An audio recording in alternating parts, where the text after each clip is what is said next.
Ladies and gentlemen, good evening. On behalf of Boston University School of Theology, the Office of Development and Alumni Relations, we are delighted that you are here this evening. We have a series of special events that are all combined in this event, and we've decided to move it into this room so that we can record it and have it for posterity. For those of you who've been visiting the school, you know that we've had an exhibit that opened a couple weeks ago and has now been expanded, particularly over this weekend, and will be on display over the next 6 months at the School of Theology, a series of icons depicting civil rights leaders. Tonight we have a special presentation, and I'd like to introduce you to our Dean, Dr. Mary Elizabeth Moore.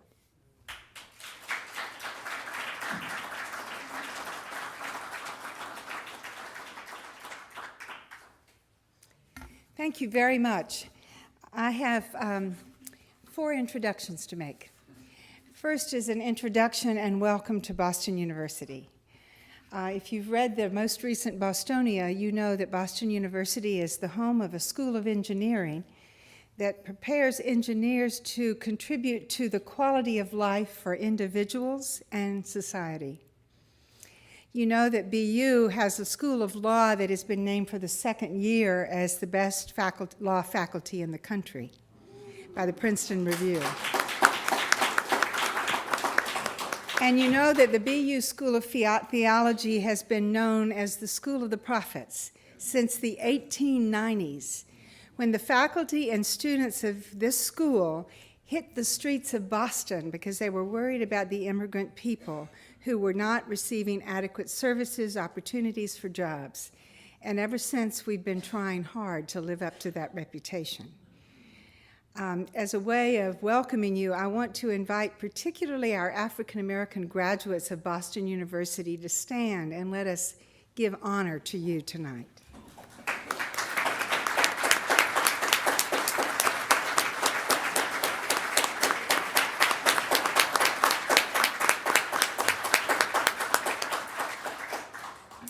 This is the first event, this and the afternoon event are the first events of the Boston University Alumni Weekend.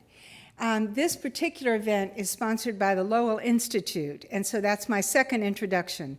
The Lowell Institute was founded in 1836. It was founded the year that John Lowell died, and ever since they have been supporting cultural, intellectual, and socially significant events in the Boston region. Every year, they give us a major donation in order for us to sponsor the Lowell Lecture.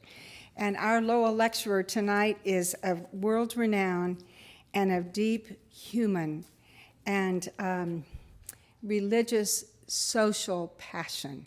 We are so lucky, and I'm not going to say any more because someone else will introduce him. My third introduction is of our artist, Pamela Purdy. Pamela Purdy did her MFA degree at the University of Massachusetts, and she has taught art for 30 years. She's taught in high schools. She has taught in various colleges and universities, including the University of Massachusetts in Amherst.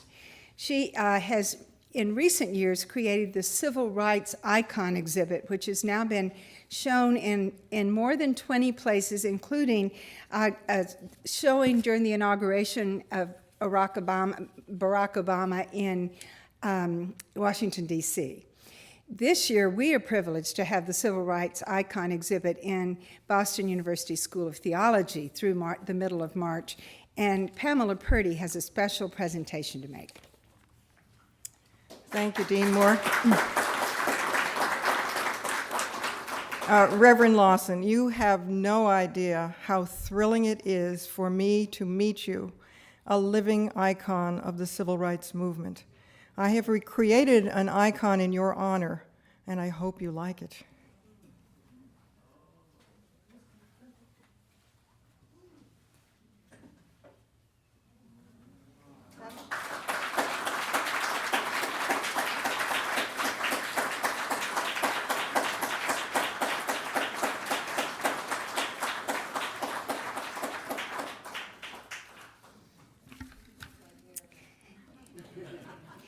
Thank you, Pamela. And this will now be part of this traveling exhibition, and we are grateful. My last introduction is of Calvin Morris, a 3-time degree winner from Boston University. He matriculated in Boston University in 1963, and he was graduated with his 3rd degree in 1982. In between, at the age of 25, he was serving a major post in the SCLC.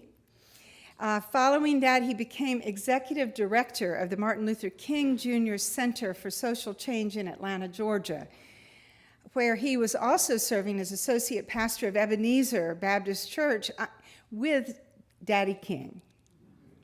During the time he served in that role, he came to Boston University to preach the sermon when the King Memorial was dedicated on Marsh Plaza.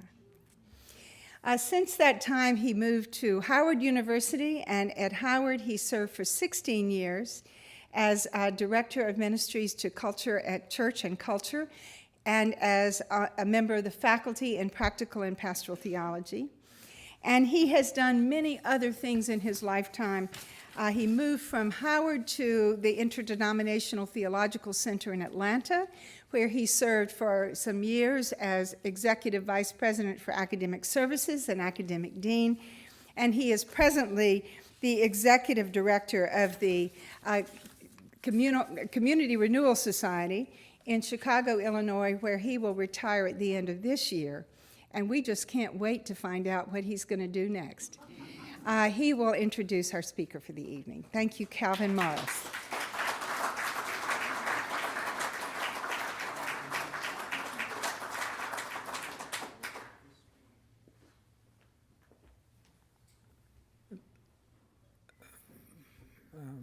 Thank you, Dean Moore.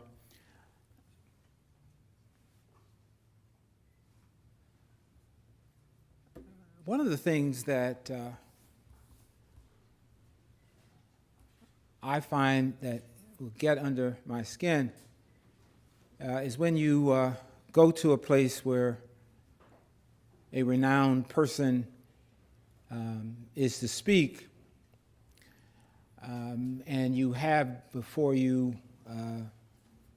the resume. Now, you don't have all of that for our speaker, Reverend Lawson. But if you did have it, you would be able to read what I, as a person introducing him, you'd be able to read it for yourselves. Well, I'm not going to do that, a long thing, because it would go on forever and ever and ever. I would say to you, though, that when I think of Reverend James Lawson, 2 songs come to mind. One, we sang often during the Civil Rights Movement. I woke up this morning with my mind stayed on freedom. I woke up this morning with my mind stayed on freedom. Woke up this morning with my mind stayed on freedom. Hallelujah. Hallelujah. I changed those words a little bit in relationship to James Lawson, and I would say I woke up this morning with my mind stayed on justice. I woke up this morning with my mind stayed on justice. Woke up this morning with my mind stayed on justice. Hallelujah, hallelujah, hallelujah. There's another song that reminds me of James Lawson. Now, it is not a song that we necessarily sang during the Civil Rights Movement, but within the Black Christian tradition, it was often sung. I'm on the battlefield for my Lord. Yes, I'm on the battlefield for my Lord. and I promised to him that I would serve him till I die. I'm on the battlefield for my Lord. Well, James Lawson, in his entire career, in his life, has exemplified one who always wakes up with his mind on freedom and justice, his mind on equity, his mind on peace, his mind on all of those things which give value to the human spirit and human soul. He has given his life. It is a part of who he is, his DNA, to be involved in social movements. And so he's been a mentor and a teacher and a counselor and a guide and a strategic thinker around issues that have made the 20th century and the second half of the 20th century a pivotal reality in the life not only of the United States, but also of the world. Tudor sat at the feet of the Gandhians in India, became a tutor and teacher to Martin Luther King Jr., became an advisor and a teacher and a tutor to James Bevel and Diane Nash and Bernard Lafayette and John Lewis, et cetera, and so forth. Knew A.J. Mussey, the founder of the Fellowship of Reconciliation. Knew James Farmer, was a part of CORE. You go on and on and on. And practically everyone in this civil rights grouping are people that James Lawson knew, people with whom he worked, people with whom he struggled. And so we have with us a man of this kind of breadth and depth, but a man who is really one of the most humble people I think I've ever met. And you would think that with all that he has done, all the people he has known, all the events that he has been a part of, that there would be a little big head about him, but it's not. There's not. Because I think he has grasped the fact that we are all made of one blood to dwell on the face of the earth. And there are things in the world, in the society, that separate us and delineate us as some people who have, some who don't have, some who are black, some who are white, some who are gay, some who are straight, and we have our gradations. And for James Lawson, they mean nothing, because he recognizes that the God who created us with power and created us with purpose, and we can use that to glorify God. Because in the glorification of God, in the face of Jesus Christ, we honor the Lord, and we honor all of creation. James Lawson, you woke up this morning and every morning with your mind stayed on freedom and justice.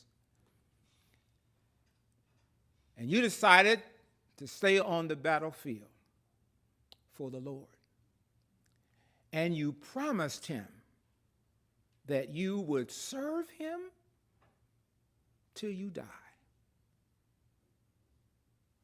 And it is an honor to present you to this group tonight, Reverend James Lawson.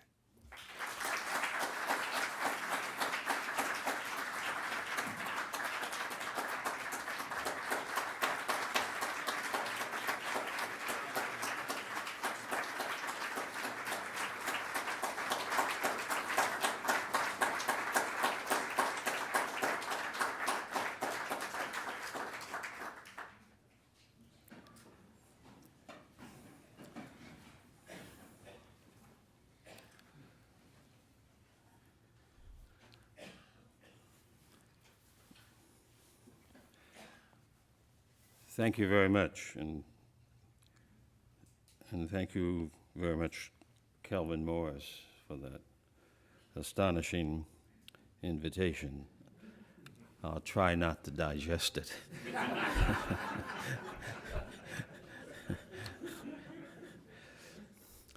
And thanks a lot to artist Pamela Purdy for this icon and for her thoughtfulness in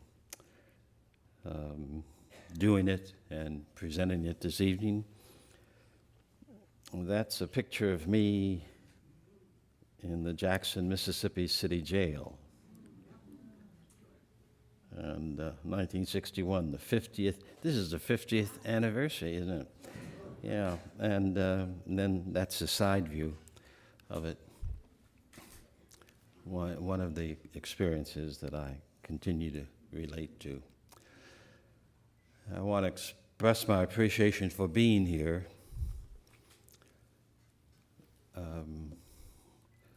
So I want to give a word of thanks to Dean Mary Elizabeth Moore, who has been my colleague, one of our colleagues out in CalPAC conference. She was there struggling when I got there in 1974, when I was appointed to Holman Church in 1974. And she continued to work to be, she was already a scholar, a budgeting scholar, but she was then ordained also in our conference, which in some annual conferences for a woman to be ordained was a long struggle in the 70s and 80s. And I appreciate deeply the fact that she's here at Boston and as the dean, and appreciate very much being her companion in the way along these last 30 or 40 years. I want to say a word of appreciation for Boston and Boston University, and I've heard some very wonderful, exciting things yesterday and today, and the knowledge of the #1 law school in the university is wonderful. We have a lawyer's son in LA, and so that's always been also very, very dear to our hearts. But it is good to be here again. I, in some ways, count myself extremely fortunate, because in college, preparing for the ministry and preparing for ordination and all, I excluded the School of Theology at BU from my list of possible schools. And that was not because I did not know it was a school of prophets. Walter Mueller was the dean. Harold DeWolf was a speaker in the chapel in my undergraduate school, and I came to know him. In my sophomore year in college, I was assigned a book by Charles Brightman, Moral Authority, that we were supposed to read that week, and I sat up all night that night and read it from cover to cover. So I was always excited by BU and by the School of Theology and its faculty. I knew a number of people there, so I decided I'd better go someplace where I was not as well acquainted with the work over the decades, and where indeed I might have something to quarrel about, to fuss about. So I did go to other schools. But in 1960, early March, when I was expelled from Vanderbilt, not by the School of Divinity School at Vanderbilt, but by from the angling of two of the trustees on the executive board of the trustees, who were thoroughly entangled in the struggle in Nashville to desegregate the city, and who decided that I was if they were able to get rid of me out of Vanderbilt, then the movement would fade away. How foolish. So 2 months before I was to finish the master's degree, they expelled me. But then the net result was that theological schools, especially our United Methodist theological schools from around the country, invited me to come. And the BU faculty agreed to take all my credits and not to require a year residency. It was the best offer, easily.